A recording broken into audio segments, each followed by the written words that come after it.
arrêtez de boire autant d'eau. Ça vous déshydrate. Il y a une grosse idée reçue qui est poussée par la plupart des nutritionnistes du gouvernement, qui nous dit qu'il faut boire beaucoup d'eau pour être bien hydraté. Mais c'est complètement faux. Et ça me termine à chaque fois de voir des gens avec leur gourde où il y a marqué qu'ils doivent boire tant d'eau à telle heure de la journée. Leur gourde, ils doivent la remplir le matin. Une heure après, ils doivent avoir bu tant. Une heure après, encore tant. À midi, ils doivent la re-remplir, etc. Il y a des gourdes comme ça pour s'assurer qu'on boive autant. Mais c'est n'importe quoi. Parce que boire de l'eau ne suffit pas à être hydraté. Ce qu'il faut pour avoir une bonne hydratation, c'est avoir de l'eau structurée à l'intérieur de nos cellules. Et c'est beaucoup plus compliqué que juste boire de l'eau. Pour avoir de l'eau structurée dans vos cellules, il y a plusieurs points à respecter. Le premier, ça va être la balance électrolyte, notamment le sodium et le potassium par exemple. Ce sont des minéraux qui ont pour rôle d'absorber et de retenir l'eau dans votre corps et de le faire aller dans vos cellules, notamment le potassium. Si vous n'avez pas suffisamment de sel, donc de sodium et de potassium, l'eau va simplement vous traverser. Vous ne pourrez pas l'absorber dans votre corps et elle ne pourra pas aller dans vos cellules. Donc, l'hydratation, c'est déjà boire assez d'eau, mais aussi boire assez de sel et d'électrolytes, notamment par exemple en mangeant des fruits. Comme par exemple, je pense à la banane. La banane, il y a du potassium dedans.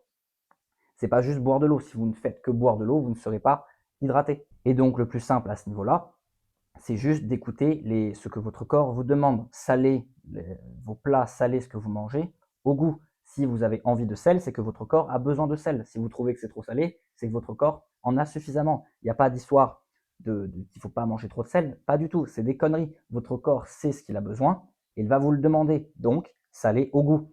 Pareil pour la quantité d'eau que vous devez boire. Buvez à la soif. Si vous n'avez pas soif, ne buvez pas. Si vous avez soif, buvez. Il n'y a pas de valeur d'eau à atteindre ou je ne sais pas quelle connerie, parce que déjà ça dépend de votre poids, de votre masse corporelle, mais juste écoutez votre corps. Votre corps sait ce qu'il veut, donc juste buvez quand vous avez besoin de boire et salez vos plats comme vous devez, comme votre corps a envie de les saler, selon la quantité de sel que vous voulez. Et pour les autres électrolytes, comme par exemple le potassium, juste mangez suffisamment de fruits, vous aurez assez d'électrolytes, ou même dans n'importe quel aliment en fait. À partir du moment où vous mangez de la viande, des œufs, du fromage, des fruits, vous aurez suffisamment de potassium. Donc pas de problème là-dessus. Et prochain point, pour avoir de l'eau structurée dans vos cellules, parce que c'est bien d'avoir de l'eau dans vos cellules, mais il faut aussi qu'elle soit structurée, il lui faut une certaine structure à cette eau. C'est des termes plutôt compliqués, donc je ne vais pas aller dans les détails du tout, parce que même moi, je ne suis pas hyper calé dans ce domaine-là, mais en gros, il faut que vous ayez une production d'ATP qui soit stable. Il vous faut un métabolisme qui fonctionne correctement. Il faut de l'énergie, une bonne structure cellulaire pour que cette eau soit structurée dans vos cellules.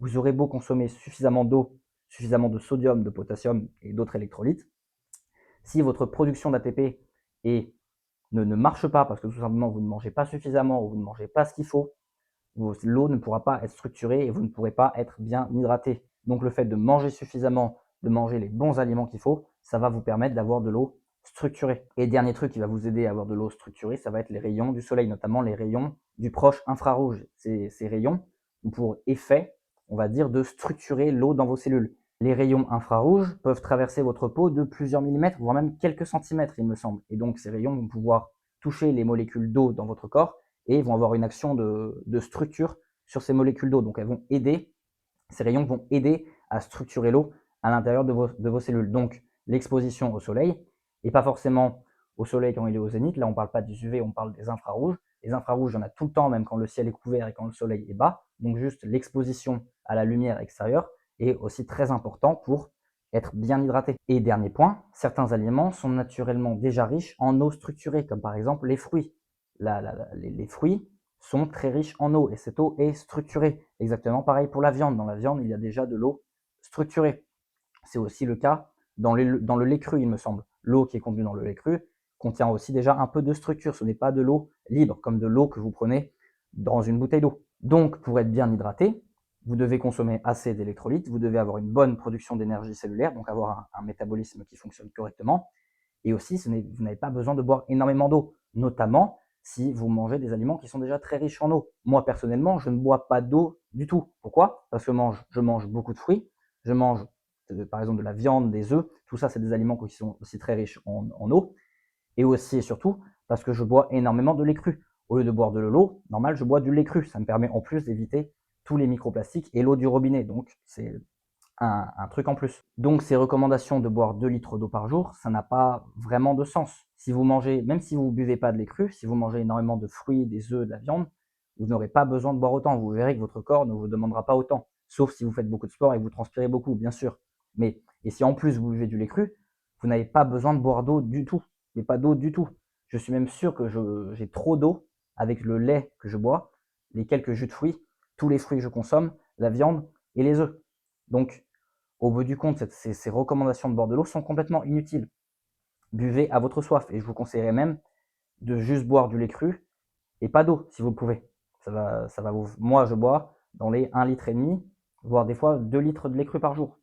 Ce qui me permet de ne pas boire d'eau, donc comme j'ai dit, d'éviter tous les microplastiques et d'avoir directement de l'eau avec plein de nutriments, plutôt que d'avoir de l'eau vide, qui n'est pas structurée et qui me ferait boire sans avoir de nutriments. Je m'appelle Mathéo Corna et mon but est d'aider les gens à récupérer une santé optimale. Donc si tu veux en faire partie, je te laisse t'abonner à ma chaîne. Et si tu veux plus d'informations et mon aide personnalisée, je te laisse regarder le lien en description. C'est pour accéder à ma communauté et avoir accès à énormément d'informations qui vont te permettre de récupérer une santé optimale et d'en connaître bien mieux, bien plus que la très grande majorité des gens sur le domaine de la santé et aussi un peu du fitness. D'ailleurs, pour ceux que ça pourrait intéresser, je viens de terminer mon module sur le physique esthétique, sur comment vous pouvez construire un physique esthétique. Donc si tout ça, ça vous intéresse, je vous laisse rejoindre le lien en description. Alors arrêtez de vous trouver des excuses et prenez votre vie en main.